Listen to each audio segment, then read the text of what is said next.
Bonjour à tous. Berlin. Me voici aux portes de Berlin dans une caserne immense.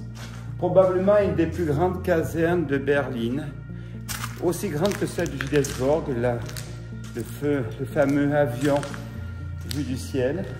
Alors avant toute chose, pensez à vous abonner sur ma chaîne Urbex Guittemin, sur YouTube, Instagram, abandonnette.urbex.org. Faites comme ce monsieur derrière moi, agréablement surpris. Vous aurez des explorations. La petite cloche, pensez à liker la petite cloche, à cliquer la petite cloche pour être informé des explorations. Donc Berlin, nous sommes dans une caserne qui est immense. Quand je dis immense, il faut comprendre, nous sommes sur une des parties du réfectoire qui se divise en deux parties. Nous sommes sur la partie est et en face, là-bas, vous avez la partie ouest. Vous aurez évidemment toutes les vidéos sur ma chaîne. Immense. Nous sommes immenses. Il y a à peu près une vingtaine de bâtiments des années 30, 20-30, architecture allemande. Quelques bâtiments, en revanche, de la période communiste, parce que le lieu a été récupéré après la chute du nazisme, donc en 1945, pour être sous le joug du marxisme. Donc ils ont continué à construire cette caserne, en plus de l'occuper. Ils ont agrandi au travers des bâtiments, vous aurez les vidéos. L'architecture est bien différente. Briques, comme celle-ci, ce que nous allons visiter. Nous sommes bien sur une architecture donc typiquement allemande, si je puis dire. Et quand c'est du béton préfabriqué, nous sommes donc sur la partie communiste années 50.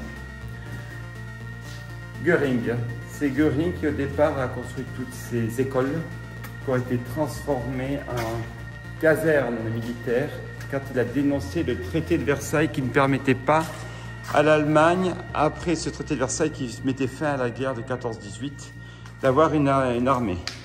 La France n'a pas bougé, n'a pas branché, et après vous connaissez la suite. Allez, on y va pour cette exploration.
Voilà.